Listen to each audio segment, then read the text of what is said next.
I'm not going to waste your time. You clicked on this video for 50 interesting map facts you didn't know in GTA Online. Thank you to my channel members, more info at the end, and please leave a like and subscribe, all that good stuff for the fantastic YouTube algorithm. That is sarcasm, and please enjoy. There's a weird tree next to this river in the middle of the map. Now, the thing that makes this tree weird is that it's not really connected to the ground. There are actually other examples of trees like this in the game. Maybe Rockstar was kind of just rushing, placing down some of the trees in the map, so for some reason, this doesn't actually sink into the ground. It's kind of just floating. KOIAER actually reuses buildings that can be found in Blaine County and Grapeseed and whatnot, the surrounding area like Paleto Bay. Of course, this was just easier for Rockstar to do because KOIAER was a pretty big island. They had to make the island uniquely, so that's fine. Them reusing some buildings isn't really a big deal, and you shouldn't see it as a big deal either. There's a club called the Bahama Mamas in Del Perro that was also present in Grand Theft Auto 4 as well. This club was initially supposed to be accessible to us like the Vanilla Unicorn, as it has a half-finished interior, but it was cut before Grand Theft Auto 5's release, never being opened or used till this day. The blade of the windmills at the wind farm don't load in until you get relatively close to them. From afar, it'll just look like the pole of the windmill, and you won't actually see the actual turbine or the windmill part of the windmill actually moving or be present at all. Sandy Shores in the early trailers of GTA 5 was depicted more as a tropical getaway town with palm trees and civilians other than hillbillies, but was finalized as a place that was once a prosperous town but ended up being a drug-infested area with no state government support. I actually made a video about Sandy Shores and the lore of Sandy Shores quite a while ago, and it still holds true to this day. Take a look at that if you like more information. There's a garage in the Vinewood Hills that is slightly cracked open. Inside are trash bags, crates, boxes, and what seems to be an unfinished motorcycle. Pretty interesting considering this motorcycle is not based off of any present in the game, and at night the garage also has a light illuminating the area. Quite strange, as it is also just a random garage with no purpose, so why would it just be illuminating for no reason? At a convenience store in Paleto Bay, there are some souvenir photos you can buy that are actually from the early test versions of GTA 5. This is confirmed because the photos in question are very well detailed, like the Vinewood sign for example. It just says Vinewood and there is no tower behind it, and there are no trees in the surrounding area like there are now, so this has to be from an earlier beta version of GTA 5. There are a couple of interesting facts at the Yellow Jack Inn in Sandy Shores. If you go behind the counter once inside, kind of behind the bartender, you can see a $69 bill with the GTA San Andreas cover girl on the face of the bill. A nice nod to the history of the franchise that not everyone will notice. There's a photo of a truck next to this fridge inside the Yellow Jack as well. Nothing's unusual about the picture except for the fact that this image is from GTA 4. You can tell by the color or the lack thereof and background that this photo wasn't taken in GTA 5. There's another photo of a plane inside the Yellow Jack that is quite interesting. This photo was taken in GTA 5, but it once again had to have been an earlier version of the game, because the map in the background is extremely barren and flat. This doesn't look like it could be the map we have now.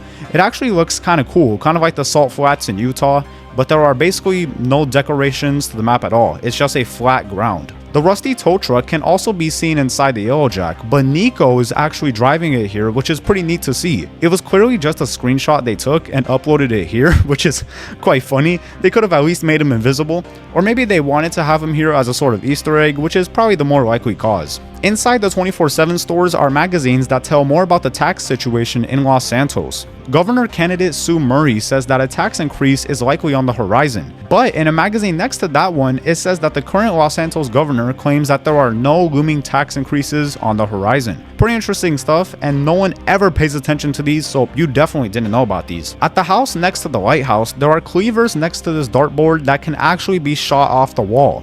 This tells us that there is a cleaver prop in the files because it wouldn't be able to just pop off the map like this unless it was an actual file. So technically, we could have gotten a cleaver as a melee weapon in the game in the past and still today. At the same house, the backyard has a fence that meets in the middle in a triangular fashion.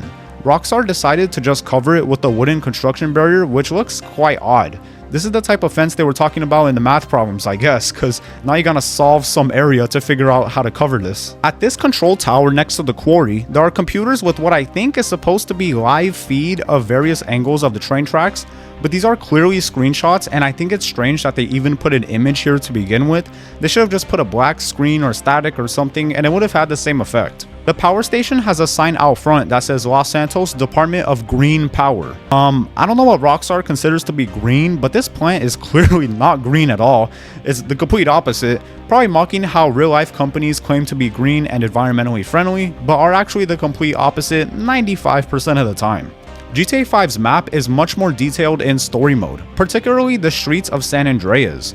Certain areas really had a lot of cut props and assets compared to story mode's map, but there is good reason for this. When GTA 5 first came out, the Xbox 360 and PlayStation 3 weren't exactly powerhouses, so Rockstar needed to maximize performance with what they had to work with.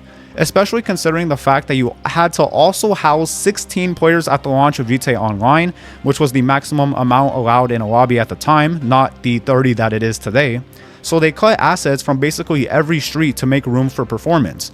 I reckon that they could probably bring back some of these assets with modern technology, but at this point, I don't think anyone really cares anymore. The bathrooms at Mirror Park have signs that say restroom backwards. A very odd mistake, and one that nobody ever knew before watching this video. Like, nobody is paying attention to bathroom signs, except for me.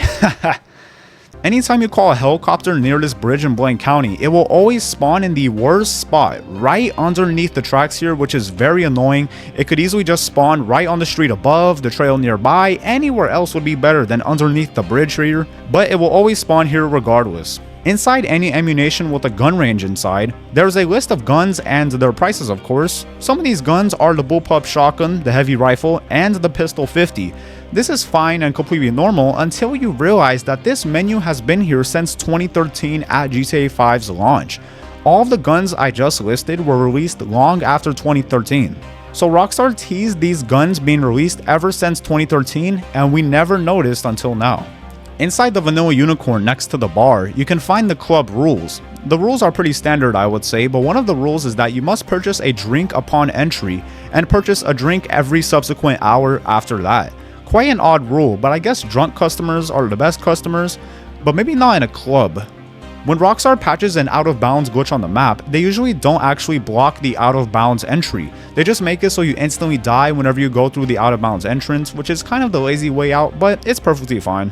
There's a stand on the Del Perro Pier that sells souvenir mugshots, because nothing says Los Santos than a mugshot taken anywhere else other than a jail. The Freak Shop could have possibly been owned by the Lost MC before, because one of the doors on the side of the building says Lost, and then of course the Freaks then added ERS for losers, but the hint is there. When searching for D in the mission shop, you of course open train doors to find him, but after the mission, these doors are actually not there to begin with. They add the doors for the mission and then they never appear again. The mid-tier home interior in GTA Online has a good amount of Easter eggs inside. Mad Dog, a prominent character in GTA San Andreas, has a mixtape that can be seen in the mid-tier home interior right here. A cool Easter egg that not everybody will see. OG Loke, another prominent character from GTA San Andreas, also has a mixtape that can be seen in the same interior. Rockstar really paying respect to San Andreas, except for CJ. Well, actually, CJ does get a reference in this interior. In the bathroom of this home, there's a tube of toothpaste that is actually called CJ's toothpaste. So 3 characters from GTA San Andreas get a nice shout out in this interior. Tony Prince, a very important character in Grand Theft Auto 4, is also mentioned here. There's a magazine that mentions his name and has someone who somewhat resembles Luis Lopez as well. I can't confirm if this is him because of the quality of the image, but Tony being here actually does make a lot of sense because Rockstar did later plan to release Tony's character back into GTA Online in After Hours. You can still see the burn marks from when Lester burned down the garment factory outside on the windows of the building. Of course, this building was probably never supposed to be used again, but here we are. Inside one of the garages of Fort Zancudo, there is a crate that can be found that carries beer. Now, my military people, first of all, thank you for what you do, and please quote me on this, but I'm pretty sure that military personnel cannot drink alcohol while on a base. Maybe it's 0 alcohol, but it doesn't say that, so who knows? Maybe it's one of those things where if you just keep it on the down low, don't tell nobody, nobody will know. If you know, you know, but I don't know. There's a building next to the Vespucci Police Department. You know, the one Vincent works at, with a clock on top. The clock here is actually functional, which I find extremely interesting because Rockstar could have just made this so it stays at a certain time forever and nobody would have actually noticed or cared. But I saw this and they actually synced it to the world time. It took extra coding to make this functional, which is some very nice attention to detail. There's a billboard next to the tunnel that leads under Del Perro that has a woman hanging off of a chocolate bar. The woman's collision box is actually very much square compared to what it looks like. You can see the difference by using the pole next to the woman as placebo. The lights across San Andreas turn off at exactly 6 a.m.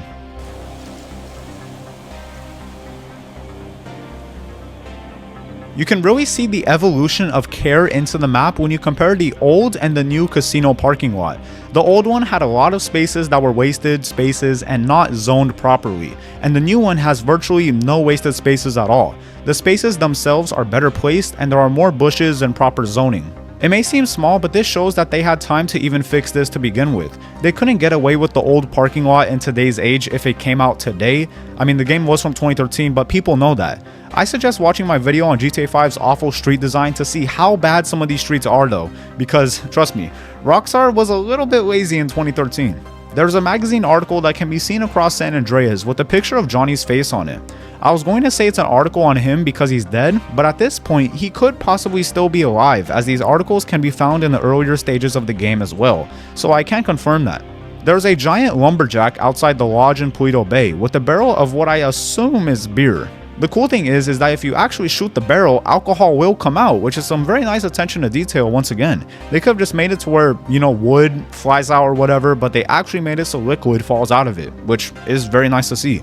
Right in front of the Tinsel Tower's high-end apartments, there is a turn that NPCs just cannot take for some reason. They always hit the bush right here and then bust a U-turn, which is extremely odd.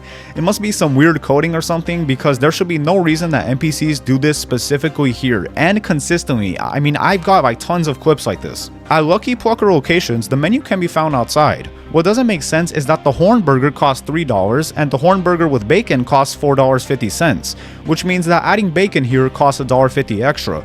But the French toast and the French toast with bacon only has a $1 difference. So what's going on here? Maybe you get more bacon in the burger, but they don't specify that, so who really knows? There's a sign at the docks that states that this facility contains chemicals known to the state of Los Santos to cause cancer and whatnot, which is fairly reasonable. These signs also exist in real life in California. What's interesting though is that Los Santos is labeled as a state here when it is not. San Andreas is the state that Los Santos resides in. Los Santos is a city in San Andreas state, so technically this sign is incorrect. Franklin's aunt Denise can be found inside the low-end home interior. A picture of her with some other dude is framed in the kitchen of the home, which is a little bit odd considering our character has no relation to Denise, but it's a cool Easter egg nonetheless. There's also more photos of her in the living room as well. Inside this interior is also another functional clock. It may seem like a little detail, but it's the little details like these that will shape the identity of the next GTA game. So it being here is a good sign because these interiors are very old. The low-end homes have keypads outside, even though these are probably the most rickety homes on the market. So it doesn't really make sense to have a high-end keypad for security for a shack. Of course, these are here so players can buzz inside your home, but they should have just added like a knocking feature or something because this looks extremely odd. The custom shop door sound is different on GTA Online Expanded and Enhanced compared to that heard on last gen.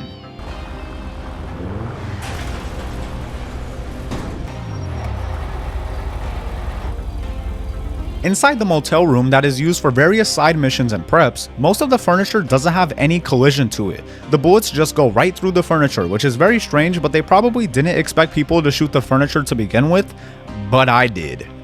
There's a bagel place in Vespucci Beach that sells fresh Liberty bagels, or so they say. This is a cool nod to how New York bagels are hailed for their quality compared to other cities, and of course Liberty City is the equivalent of New York, thus they must have the best bagels in Liberty City. Inside the locker room of the Mission Row police station, there are various pictures of women on some of the lockers. Probably not a very professional thing to do, but I suppose these pictures get the officers hyped up to work the streets of Los Santos and serve justice. The toilets inside the Mission Row police station are absolutely horrifically designed. They are behind the actual toilet and built into the top of the tank, which I don't even know how that would work because the tank of the toilet for the water and all that is like right behind there. Usually it's actually in that system, but whatever. You would have to stand over the toilet bowl and wash your hands that way, which probably wouldn't be very sanitary. I mean, you got your business hanging over the toilet and then you got to wash your hands, and good thing I'll never go to jail in Los Santos. The helicopter pad on top of the Pillbox Hill Medical Center doesn't say H in the middle of the circle like the usual helipad, but instead says 77. I don't know if the helicopter pad is exclusively for Luka Doncic or something, but this is very unique regardless. This flag at Dignity Village actually interacts fairly well with your character. It has some nice physics. Anytime you move through it, it will actually cover your head and whatnot, which is some nice attention to detail, and it will also blow in the wind. Thank you all for watching. I really appreciate your time here, and please leave a like and subscribe if you did enjoy this video. It actually does help. People actually listen to it, so I know it might be a little bit annoying to hear from the many creators on this platform, but it's the simple truth. Thank you to my channel members. Thank you to Byron, KOIAER, Anawack, and STRLTZ. I really appreciate you all. Become a channel member to get 2 shoutouts every video I make, and please have a good day or night or evening. I'll see you all later, and goodbye. Hey, look, you better subscribe, because if you do not, I might cry. You better subscribe, I ran up the bands in GTA 5. You better subscribe, because if you do not, you might cry. You better subscribe, because if you don't, I might die. You better subscribe, I'm about to go crazy on the beat. You better subscribe, hey, wait for the beat to drop. Ooh, you better subscribe, hey, you better subscribe, I'm out of breath. You better subscribe.